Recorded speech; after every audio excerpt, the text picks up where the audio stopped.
Assalamualaikum warahmatullahi wabarakatuh.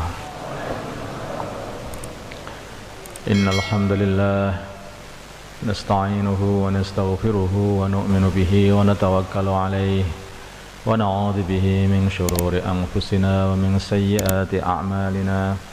Man yahdihillahu fala mudilla lahu wa man yudlilhu fala hadiya lahu. Asyhadu an la ilaha illallah wahdahu la syarika lahu wa asyhadu anna Muhammadan abduhu wa rasuluh. Allahumma salli ala sayyidina Muhammad wa ala ali sayyidina Muhammad wa ala ashabi sayyidina Muhammad wa tabi'in ajma'in, amma ba'd. Hadirin yang dimuliakan Allah Subhanahu wa taala,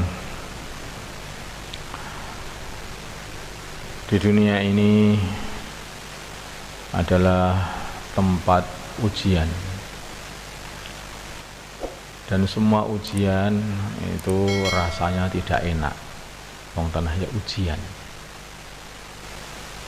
Kalau seseorang ini lagi nggarap ujian, maka tentu saja dia berusaha, kalau dia paham sedang diuji, untuk sukses dan dia untuk mendapatkan nilai tertinggi. Maka dia pun juga siap untuk mujahadah semalam-malam suntuk, yaitu akan belajar supaya hasil ujiannya nanti baik. Dan juga dia usaha meneliti ketika dia itu menggarap ujian. Jangan sampai apa yang dia tulis itu ada kekeliruan, diulang lagi, sehingga mendapatkan hasil yang baik. Maka hadirin yang dimuliakan Allah Subhanahu wa taala, dunia ini pun juga begitu ujian kehidupan bagi umat manusia ini. Bani Adam, anak-anaknya Nabi Adam alaihi salatu wassalam, mereka diuji dalam kehidupan ini. Ada yang diperbolehkan, ada yang dilarang di sekitar mereka ini. Ini makanan boleh, ini makanan tidak boleh. Ini amalan boleh, ini amalan tidak boleh. Ini mendapatkan harta dengan cara yang boleh, dan yang ini adalah dengan cara yang tidak boleh. Semua ujian-ujian. Di samping itu juga ada ujian-ujian lagi. Dalam kondisi dia ini diuji kayak seperti itu, diuji lagi, yaitu kehidupan dunia ini berubah-ubah. Setiap kali manusia ini mendapatkan kebahagiaan, maka akan diikuti dengan kesusahan. Hari ini sehat, seneng, bisa berolahraga, bisa jungkir walik, ya. Tetapi besoknya mendadak sakit. Ya, seperti itu. Sehat yang ada di dunia ini selalu diikuti sakit. Ketenteraman yang ada di dunia ini selalu diikuti dengan kesusahan setelah ketenteraman. Kesenangan yang ada di dunia ini selalu diikuti juga dengan ketidaksenangan, bahkan kadang-kadang kesengsaraan. Maka hadirin yang dimuliakan Allah Subhanahu wa taala, ini ada seseorang, dia seneng guyu. Nyapa to Kang, kok kowe iki guyu. Gak gelem jawab. Senyum. Tebakannya mudah saja, habis nikah ya katanya. Iya katanya. Seneng begitu. Begitu sudah 3 bulan ketemu lagi, semberut aja, susah. Ada apa tuh kan? Kayak gundah gulana. Kesusahan. Istrinya ngambek ya. Iya katanya. Dulunya perkara yang paling membahagiakan, sekarang menjadikan dia jadi paling tidak bahagia. Bisa terjadi seperti itu. Tidak lama kemudian datang lagi, senyum, seneng orang. Ada apa? Punya anak. Punya anak. Alhamdulillah, seneng dia. Ketika beberapa tahun kemudian, atau ada agak beberapa bulan kemudian, datang lagi. Ada apa lagi ini? Kok kelihatan susah lagi? Anaknya sakit. Anaknya sakit, susah lagi. Ketika anaknya nanti sudah selamat, dia bahagia lagi. Anaknya sudah gede, susah lagi. Kenapa? Nggak mau sekolah. Terus berurut-urutan, terus-terusan. Begitu sudah umur pernikahan, sudah lama, maka dia susah lagi. Ada apa lagi ini? Istrinya sudah tua, katanya. Innalillahi wa inna ilaihi raji'un. Mau apa? Mau apa kamu ini? Saya pengen yang muda lagi. Nanti kalaupun yang muda, kamu juga akan, istrimu juga akan jadi tua. Bagaimana? Ya yang muda lagi, yang tidak bisa tua ada di surga, katanya. Maka hadirin yang dimuliakan Allah Subhanahu, itulah dunia. Terus. Maka sampai Sayyidina Al-Hasan Al-Basri berpesan kepada Sayyidina Umar bin Abdul Aziz. Beliau mengatakan, pesannya begitu panjang. Di antara pesannya adalah kun inda asarri ma takunu minha ahduru ma takunu laha, katanya. Bila mana kamu merasakan sangat-sangat bahagia di dunia ini, maka hendaknya kamu harus sangat-sangat hati-hati, katanya. Semakin mendapatkan kebahagiaan, maka kamu harus semakin hati-hati. Di dunia itu seperti itu. Karena dunia itu begitu. Maunya memberi, habis diberi, tarik lagi, dikasih, narik lagi. Maka ahlu dunia itu yang digitukan saja sama dunia. Betul apa yang dikatakan baginda Nabi Muhammad SAW ketika beliau bertemu dengan dunia ketika Mi'raj. Maka baginda Nabi diperlihatkan oleh Allah kepada seorang tua, orang tua tapi bersolek. Orang sudah tua, ompong, bersolek. Maka ditanya, "Mbah, jenengan sinten?" katanya. "Saya ini adalah dunia," katanya. "Lah kok bersolek?" "Sudah tua begitu loh, Mbah. Ini saya buat untuk menggoda ahlu dunia," katanya. Orang yang suka dunia tak goda, seneng kok tak goda gitu juga mereka. Lah itu kok ada buntutnya, Mbah? Ini tak buat untuk main-mainkan ahlu dunia, katanya. Kok sudah ompong? Dia mengatakan, ya ini ketika aku menggoda ahlul akhirah, orang-orang yang beriman ini, lah dipancal mulutku ini sampai rampal ini gigi-gigiku, katanya. Maka hadirin yang dimuliakan Allah Subhanahu wa ta'ala, digambarkan seperti itu dunia ini. Dia ini hanya perbuat main saja. Semua kehidupan kalau kita renungkan seperti itu di dunia ini. Tapi kalau kita pengen satu kesehatan yang tidak ada sakitnya, di surga. Satu kebahagiaan yang tidak ada susahnya, yaitu di surga. Satu kehidupan yang tidak ada matinya, maka di surga. Tempatnya di surga, bukan di sini. Kalau kita cari di sini tidak akan kita dapatkan. Orang begitu ambisi untuk mendapatkan kebahagiaan, berpikir bahwa sesungguhnya kebahagiaan itu dengan mengumpulkan harta. Dia kumpulkan hartanya sebanyak-banyaknya, sebanyak-banyaknya. Hari-hari ngambil harta, dikumpulkan. Hari-hari ngambil harta, carikan harta. Terus dikumpulkan, tumpuk seperti itu. Untuk apa?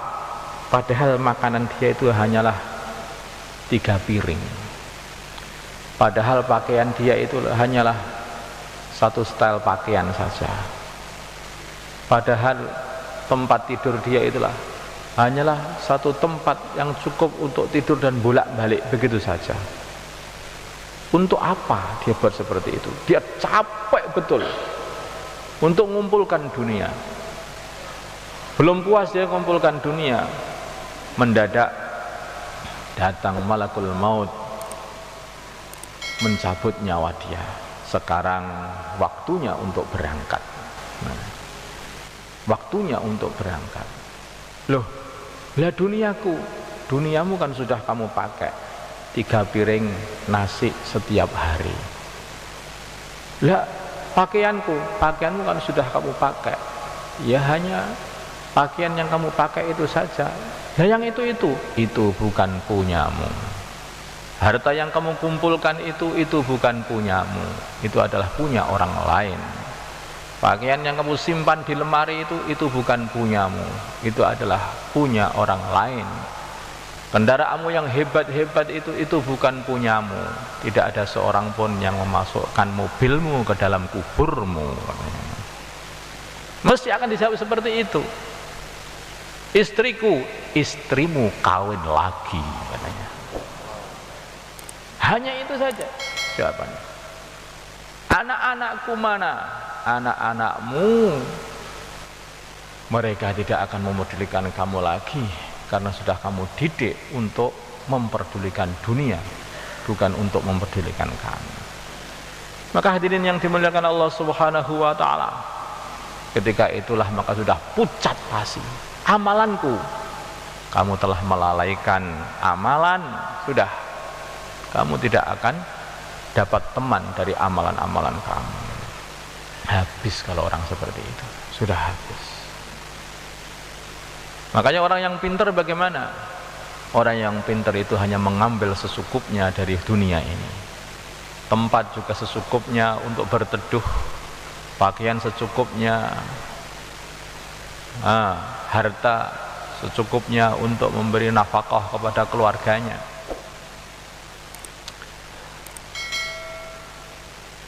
Hadirin yang dimuliakan Allah Subhanahu wa taala, sampai dikatakan oleh baginda Nabi al-qayyisu man dana nafsahu wa amila lima ba'dal maut.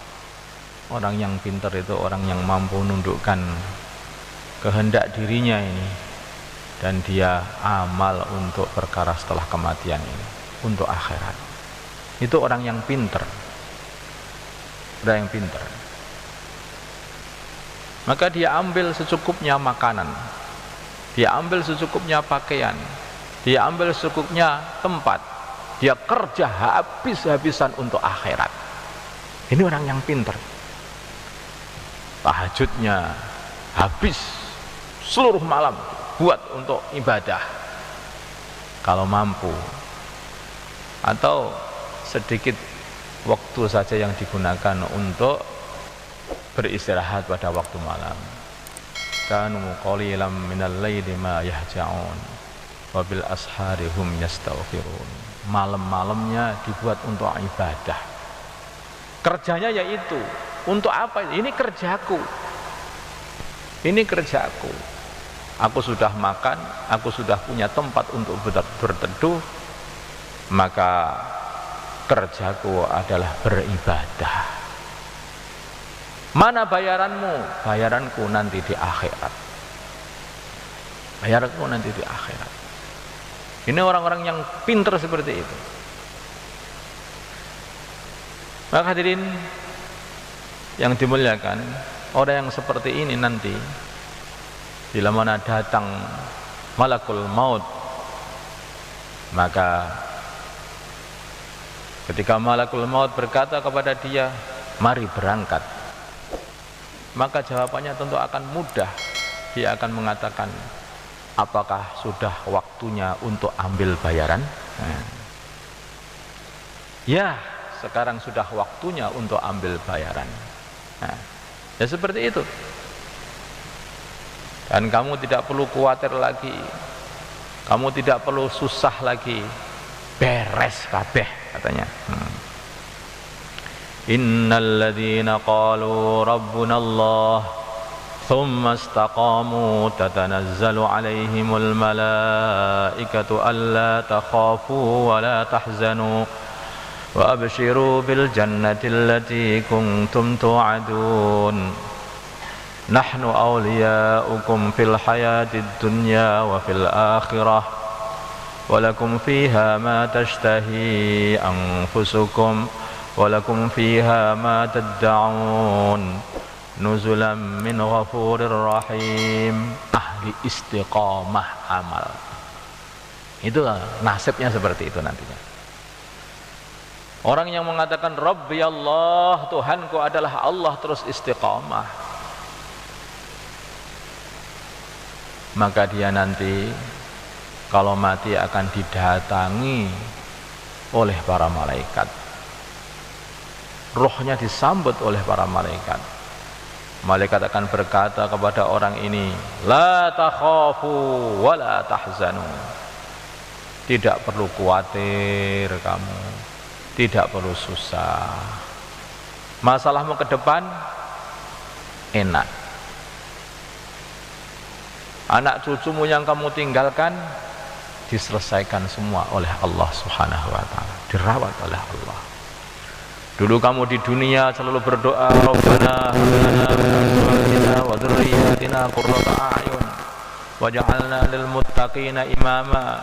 Berdoa kepada Allah supaya dirimu dan keluargamu, istri-istri, anak-anak semua jadikan orang-orang yang takwa. Maka mereka telah dijadikan orang yang takwa dan berdoa serupa seperti dengan doamu juga. Enak. Masya Allah. Dulu kamu berdoa kepada Allah supaya kamu terselamatkan dari siksa kubur, dari siksa neraka. Kuburmu sekarang lapang. Enak begitu orang seperti itu.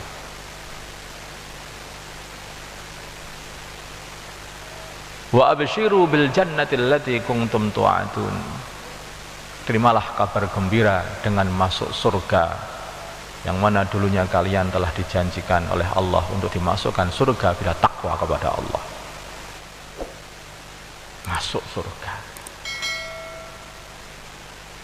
Tapi istiqamah itu bagaimana? Istiqamah itu pokoknya tidak berubah, di mana saja merasa Rabbi Allah, di rumah Rabbi Allah, maka akhirnya rumahnya dibuat jadi tempat ibadah, tempat amal.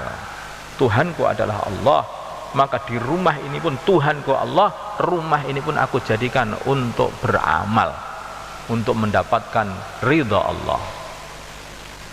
Muamalah dengan istrinya, muamalah dengan anak-anaknya, bermuasyarah dengan tetangga-tetangganya, semuanya jadi baik semuanya karena Allah. Karena Allah. Rumahnya juga dibuat untuk tempat zikir. Akhirnya kehidupan dia itu walaupun belum sampai dia di akhirat, maka kehidupan dia itu akan ada kehidupan tenang, ayem, bahagia. Kebahagiaan di dunia itu ada perkara dua. Di perkara dua, ketenangan di dunia dan kebahagiaan di dunia. Pertama kali adalah bila mana seseorang itu bisa mengingat Allah. Tuhanku adalah Allah. Allah, Allah, Allah itu bahagia orang seperti itu. Ala bi dzikrillahi tatma'innul qulub. Kata Allah Subhanahu wa taala. Ketahuilah dengan berzikir kepada Allah, hati akan menjadi tenang. Makanya kalau kita melihat seseorang kok dia ini kok enggak tenang, enggak tenang, gonjang-ganjing kehidupannya, maka nasihatilah, Tuhan, perbanyaklah zikir, nanti kamu akan tenang. Perbanyaklah zikir, kamu akan tenang. Zikir akan menenangkan. Bagaimana Nabi Yunus alaihi salatu wassalam, dalam keadaan susah beliau itu masuk di dalam perut ikan. Ikan yang memakan beliau ini dimakan lagi sama ikan yang lebih besar lagi. Jadi beliau itu masuk dalam perut ikan yang besar, ikan yang besar itu dimakan ikan yang lebih besar lagi, double-double itu akhirnya. Maka tidak ada ketenangan di situ, yang ada adalah ketakutan saja. Maka Nabi Yunus alaihi salatu wassalam paham, ala bidzikrillah tatma'innul qulub. Hanya dengan berzikir hati akan jadi tenang. La ilaha illa anta subhanak inni kuntu minadh dhalimin. Itu amalan Nabi Yunus. Sehingga senang, tenang, walaupun dalam kegelapan, betul-betul gelap di dalam perut ikan. Tetapi dengan berzikir dia jadi tenang. Bagaimana tidak tenang? Wong dengan berzikir itu merasa dia sedang bersama Allah Subhanahu wa ta'ala. Apa yo ada hamba bersama Allah kok enggak tenang? Apa yo ada? Ya enggak. Kalau hamba sudah merasa aku bersama Allah, maka mesti dia akan rasa tenang begitu. Aku dipelihara oleh Allah, maka dia akan merasakan ketenangan. Maka hadirin yang dimuliakan Allah Subhanahu wa ta'ala, yang kedua yaitu bila mana hubungan dia dengan makhluk ini baik, itu juga akan mendatangkan ketenangan. Hubungan baik, hubungan dengan Allah baik, datang ketenangan. Maka hubungan dengan makhluk-makhluk Allah baik, itu pun juga akan mendatangkan ketenangan. Mahabbah, saling cinta mencintai, bukan saling jatuh menjatuhkan saudara Islam kita, tidak, tapi saling cinta mencintai. Di antaranya bagaimana supaya kita ini bisa saling cinta mencintai? Di antara dengan memperbanyak ziarah, mendatangi saudara Islam sana, saudara Islam sini, didatangi. Di antaranya juga dengan yaitu mengucapkan salam. Dengan mengucapkan salam, maka itu juga akan mendatangkan rasa cinta. Hubungan jadi baik. La tadkhulunal jannata hatta tu'minu wa la tu'minu hatta tahabbu. Awala adullukum ala syai'in idza fa'altumuhu tahabbtum afsus salama bainakum. Kamu kalian semua tidak akan masuk surga sehingga kalian beriman, dan kalian tidak akan bisa sempurna imannya kecuali saling cinta mencintai. Maukah kalian aku tunjukkan satu amalan, sudah kalian amalkan maka kalian akan saling cinta mencintai. Afsus salama bainakum, sebarkan salam di antara kalian. Sebarkan salam. Bagaimana cara menyebarkan salam? Kata Nabi, sampaikan salam kepada orang yang kamu kenal ataupun yang tidak kamu kenal. Nah, ucapkan salam kepada orang muslim yang kamu kenal atau muslim yang tidak kamu kenal. Sampaikan, assalamualaikum, waalaikumsalam, assalamualaikum, waalaikumsalam, terus ucapkan salam, maka akan jadi mahabbah. Saking kuatnya salam ini mendatangkan mahabbah. Walaupun kita ini dalam keadaan cekcok habis-habisan dengan istri kita seumpamanya, atau dengan tetangga kita, atau dengan teman kita, coba datangi, katakan assalamualaikum. Kalau belum mau jawab, berarti belum terjadi islah. Tapi sudah terjadi islah satu, yaitu kamu sendiri sudah baik. Datang lagi, assalamualaikum. Kedua kali, ketiga kali, keempat kali, ke 100 kali, belum sampai 100, insya Allah sudah jawab waalaikumsalam, terjadi islah. Coba, mudah sekali membuat hubungan baik dengan sesama muslim. Sebarkan salam, maka akan terjadi mahabbah satu sama lain. Begitu datang mahabbah, cinta, maka adanya adalah ketenangan, seneng. Ini kayak di surga saja ini dunia ini ya. Tetapi itu tempatnya di hati. Walaupun rumahnya baik, rumahnya indah, tetapi hatinya penuh dengan kebencian kepada orang-orang, semua dibenci semuanya, maka ini hati ini seperti ada api di dalamnya. Obong itu dadanya. Semua panas seperti itu. Akan terjadi panas dalam hatinya. Sebaliknya, walaupun rumahnya itu gubuk, tetapi hati itu seneng kepada seluruh orang, maka rasanya seperti es di dalam hati, adem begitu. Ada orang adem, kenapa gitu? Hatinya yang baik. Dan Anda sebarkan salam. Yang kedua kali adalah dengan saling memberi hadiah. Baginda Nabi mengatakan, tahadu tahabu, salinglah memberi hadiah, maka kamu akan saling cinta mencintai. Saling memberi hadiah akan saling cinta mencintai. Begitu. Maka datang, sudah sama anak kecil saja. Kita ketemu anak kecil, kasih ke permen, langsung anak kecil akan cinta kepada kita. Akan terjadi saling, kita memberi artinya kita cinta kepada anak kecil itu. Anak kecil dikasih, maka akan senang kepada kita. Itu Pak Fulan itu, Masya Allah, itu orang baik. Itu orang baik. Anak-anak kecil akan mengatakan begitu. Apalagi orang tua yang sudah paham, datang bawa hadiah, bawa minyak wangi kah, atau telo, atau apa yang kita punya, kasihkan, maka akan terjadi mahabbah. Apalagi itu yang dihadiahkan seperti itu. Wong rokok saja dibuat hadiah itu jadi mahabbah. Enten rokok ngeses katanya. Nggih, langsung jagongan, padahal nggak kenal. Awalnya nggak kenal. Kenalan di bis. Bukakan, monggo, langsung jagongan, terjadi mahabbah.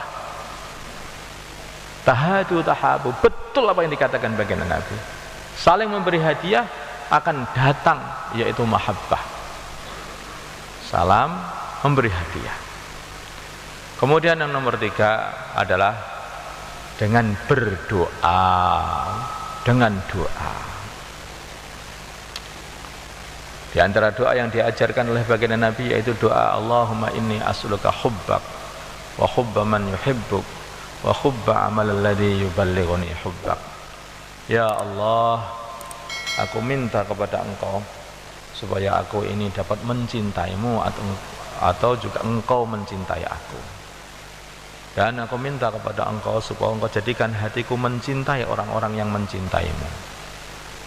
Dan jadikanlah dalam diriku ini cinta kepada amalan-amalan yang menjadikan Engkau mencintai aku. Cinta Allah, cinta orang soleh, cinta amal. Masya Allah, lengkap betul-betul. Ini doa ini dari baginda Nabi, diajarkan kepada kita. Cinta kepada Allah, cinta kepada orang soleh, dan cinta kepada amal. Kalau orang sudah cinta kepada amal, maka dia tidak akan bisa berhenti amal. Kenapa kamu kok sholat terus? Seneng lah aku harus sholat. Maka Nabi mengatakan, hubbiba ilayya min dunyakum at-tib wan nisa wa ju'ilat qurratu aini fis shalah. Seneng, bahagia tenan aku nek sholat. Seneng begitu adalah amal. Para sahabat juga begitu. Saking senengnya para sahabat dikasih amalan oleh baginda Nabi ini, maka para sahabat membuat syair-syair yang intinya syukur kepada Allah karena telah dikasih amalan. Kalau kita dikasih amalan, oh kamu kok amalane kesel. Loh enggak, para sahabat enggak. Karena ada cinta kepada amal. Wallahi laulaka mahtadaina wala tasaddaqna wala sallaina wa anzilan sakinatan alaina wa thabbitil aqdama in laqaina. Masya Allah. Demi Allah, kalau bukan karena Engkau ya Allah, kami tidak mendapatkan hidayah, dan kami tidak dapat beramal amal sedekah, dan kami tidak bisa beramal yaitu amal sholat. Jadi dikasih amalan sedekah sewenang, dikasih amalan sholat sewenang para sahabat itu. Makanya para sahabat sampai dalam kehidupan itu mereka ini begitu mendapat harta bagi tiga: sedekah, modal, keluarga. Nah, begitu dapat harta bagi tiga lagi: sedekah, modal, harta. Itu terus kehidupan seperti, sehingga perputaran uang itu di Madinah itu terus berputar, nggak ada habis-habisnya. Bukan didelik nih, dicelengi, nek nyelengi duit niku artine sampeyan niku buang duit. Orang itu nabung itu hakikatnya buang duit. Lah kok bisa? Lah itu nggak kamu makan loh itu. Itu kan kamu tinggal, kamu buang nanti akhirnya ketika kamu mati. Tetapi kalau kamu sedekahkan duit, artinya kamu tabung duit itu untuk akhirat. Maka Nabi ketika minta kepada keluarganya, ambilkan kaki kambing, ambilkan kaki lagi, dikasihkan sana, ambilkan kaki lagi, kasihkan sana, ambilkan kaki. Sebagian Nabi kaki kambing itu kan hanya 4, ini tinggal 1. Oh, sudah habis tinggal 1. Nabi mengatakan, salah, semuanya itu masih ada kecuali yang 1 yang akan kita makan ini, katanya. Justru yang kita bagikan sana, bagikan sini, bagikan situ, itulah akan utuh semuanya nanti di akhirat. Sedangkan yang kita makan ini itu akan hilang jadi tai. Ya. Maka hadirin yang dimuliakan Allah Subhanahu wa taala, kalau orang itu pola pikirnya sudah berbeda, nanti juga amalan kehidupannya sehari-hari akan berbeda pula.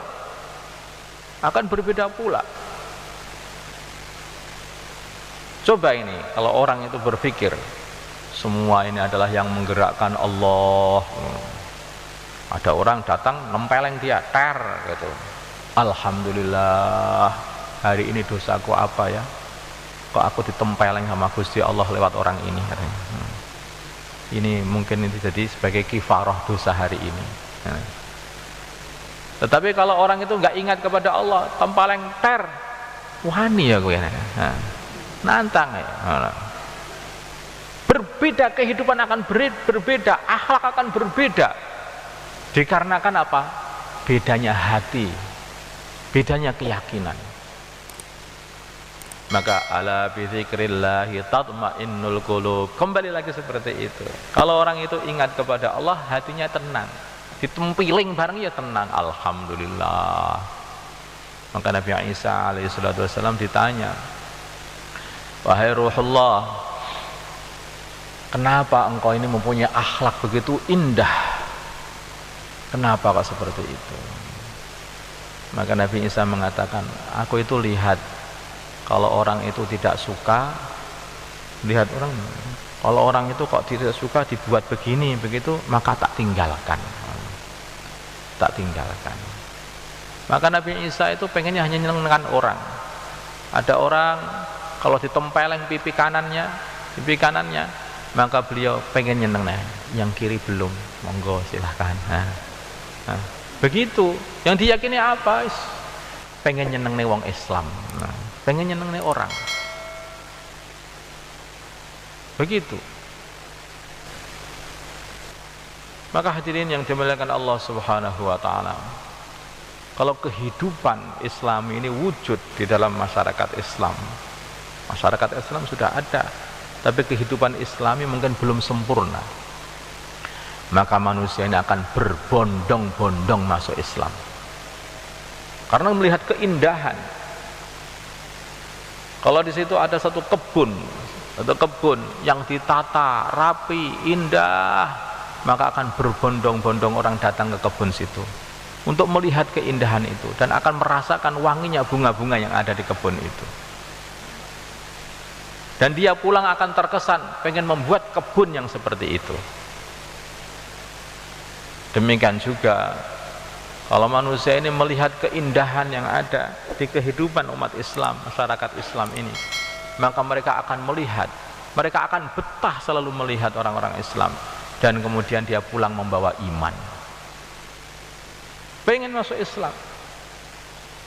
Makanya tidak sedikit pada zaman dulu begitu orang itu masuk Madinahnya baginda Nabi Muhammad SAW ini, melihat kehidupan di Madinah, sudah datang hatinya masih kosong, pulang-pulang sudah membawa iman.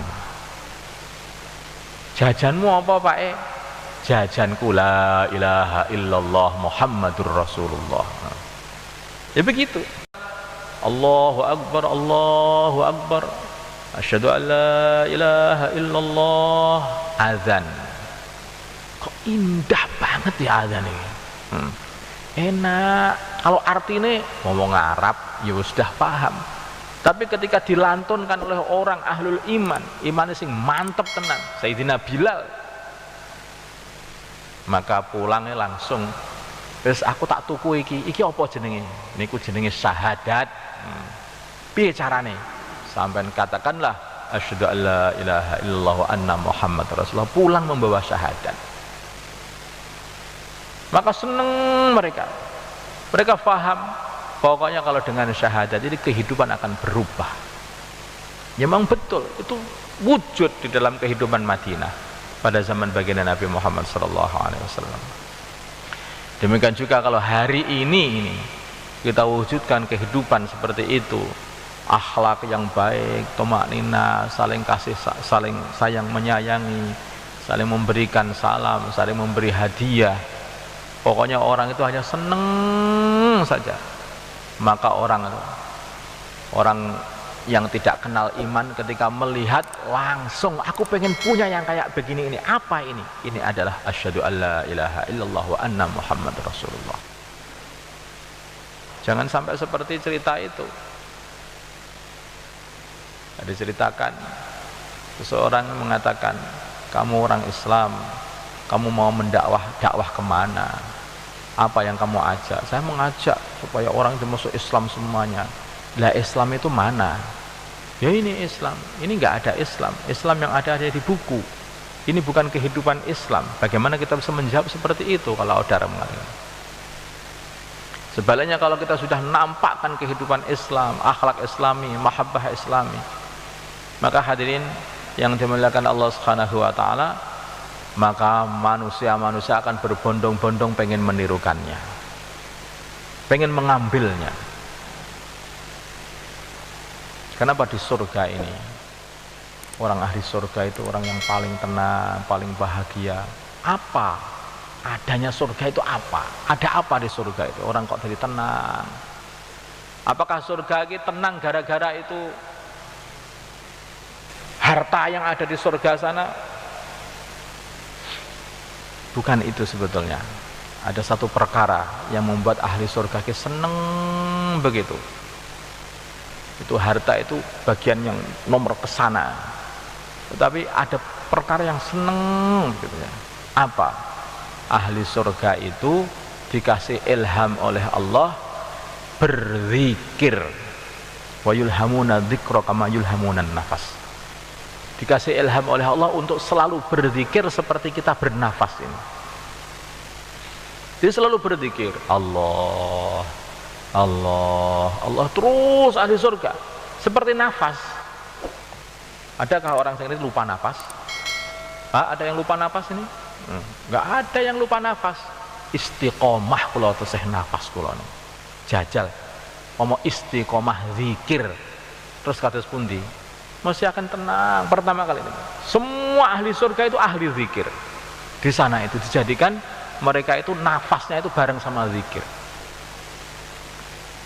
Kemudian yang kedua kali, wa naza'na ma fi sudurihim min ghillin ihwanan ala sururin mutaqabilin. Dilepas semua rasa dengki, hasad, enggak enak, mangkel, dendam kepada saudara-saudara Islamnya. Bersih hatinya, maka itulah kenikmatan surga. Jadi ahli surga jadi enak betul, nikmat di surga ketika itu. Hari-hari itu pekerjaannya adalah berzikir, dan mereka itu kehidupannya adalah kehidupan mahabbah satu sama lain. Ala sururim mutaqabilin, jagongan, enak-enakan, seneng-seneng. Maka nggak ada surga itu orang berantem, mangkel, nggak enak. Seumpama ada mangkel di surga itu, semua kenikmatan surga jadi hilang. Bagaimana? Lah mangkel tok isine. Mangkel karo bojone widodari kok kaya ngene. Aku mangkel ngene iki. Iki mangkel karo kancane, aku kok giyelet pisan orang ning surga kan. Kalau diadakan seperti itu bagaimana? Tidak jadi surga namanya itu. Sebaliknya, walaupun orang itu masih di dunia, yang dunia seperti kita katakan tadi, penuh dengan ujian tadi, kalau ada zikir dan ada mahabbah, itu seperti di surga sudah. Nah. Maka ketika ada seorang sahabat Ansor yang mempunyai amalan membersihkan hati dari segala mangkelnya kepada orang-orang Islam, dan menghalalkan semua madlimah yang dibuat saudara-saudara Islamnya kepada dia, sudah dibersih dah, pois gak apa-apa, pura kabeh, masalah. Nah. Maka Nabi mengatakan, ini ahli surga orang ini. Orang ini ahli surga. Sampai Abdullah bin Umar itu penasaran, amalannya apa deh? Setiap sebelum tidur ternyata amalan dia itu berdoa kepada Allah, ya Allah, semua kesalahan-kesalahan saudara Islam kita kepada aku, saudara Islamku kepada aku, semua sudah tak halal nih ya Allah, semua halal, udah aku nggak akan nuntut, semua ridho semuanya. Tadi kemarin si fulan itu baru nempeleng saya, alhamdulillah, nggak apa-apa itu, pokoknya saya nggak nuntut, pokoknya engkau ampuni ya Allah. Terus semua amalan seperti itu. Karena aku takut ya Allah, nanti ada saudara Islamku tersekat, tidak bisa masuk surga gara-gara bermasalah dengan aku. Maka aku nanti malu, nanti jadinya seperti itu. Aku ternyata orang yang suka ganjeli uang mlebu swarga jenenge ngene iki. Sehingga malu. Begitu itu akhirnya dihalalkan semuanya. Nabi mengatakan, ini ahli surga. Masih di dunia, ini ahli surga. Makanya ahli surga itu tampak. Walaupun di dunia sudah tampak kehidupan surgawinya, sudah nampak. Ahli neraka begitu juga. Walaupun masih di dunia, sudah nampak juga dia itu kelojotan di dalam neraka. Sana nah itu. Maka hadirin yang dimuliakan Allah Subhanahu wa taala, semua ini harus diawali dari tempat yang baik untuk membuat baik diri kita. Kalau kita pengen menjadi diri kita bersih, maka kita tidak boleh bertempat di tempat yang kotor. Aku ini pengen mandi, tetapi kita sedang berkubang di tai kerbau, maka kita tidak akan bisa bersih. Kalau kita pengen mandi, maka hendaknya kita harus masuk di satu aliran air yang jernih, begitu akan mandi di situ bersih. Dan kemudian kita bertempat di tempat yang bersih. Lah di dunia ini tidak ada tempat yang lebih bersih melebihi masjid-masjidnya Allah Subhanahu wa taala. Makanya perbanyak ke masjid, pemanjat di masjid. Orang-orang zaman dulu, para tabi'in, mereka ini kalau sudah umur 40 tahun, maka mereka mulai menempati masjid, jereng sajadah neng masjid, mulai menempati masjid, menghabiskan sisa umurnya setelah 40 tahun itu untuk beribadah. Itu orang-orang zaman dulu seperti itu.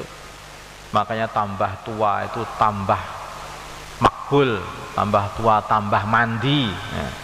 Dikarenakan kehidupan mereka seperti itu. Nah kita ini yang sudah tua-tua itu njang dereng sejadah.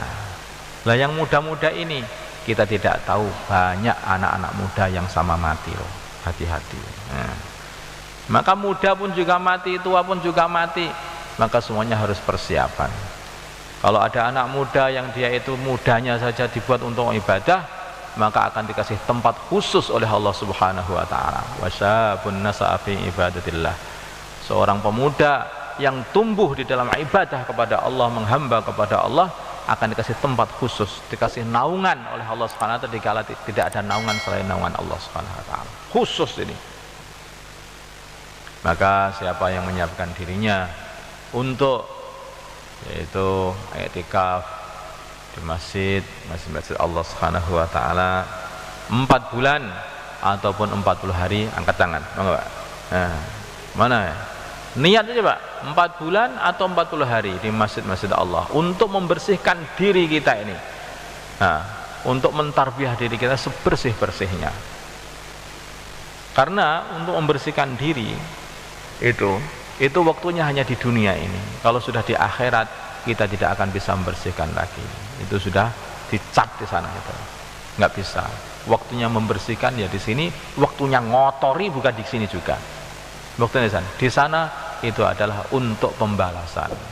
Dunia ini adalah darul amal, tempatnya amal. Sedangkan akhirat adalah darul jaza, tempatnya pembalasan. Insyaallah Bang nggih. Nah, maka waktunya disediakan apa 4 bulan, apa 40 hari atau 3 hari, menghidupkan mahalah itu setiap hari 2,5 jam, setiap hari musyawarah, setiap hari taklim. Di 3 amalan ini, yaitu amalan taklim, setiap hari, amalan harian taklim, musyawarah sama 2,5 jam ini dijaga juga. Kemudian amalan setiap 1 Jumat yaitu menghidupkan silaturahim di apa istilahnya tetangga-tangga ini, datang silaturahim, mengajak mereka ke masjid, membuat yaitu majelis nasihat di mahalah-mahalah seperti itu. Insyaallah Pak nggih. Nah, salam. Semua sedia Pak? Sedia nggih? Nggih. Nggih, pun takror. Diulang lagi Pak, saling taskil karena ini ya taskilan ngoten mawon. Intrane naskil. Bisanya hanya seperti ini. Monggo bismillah. 2233 silahkan monggo.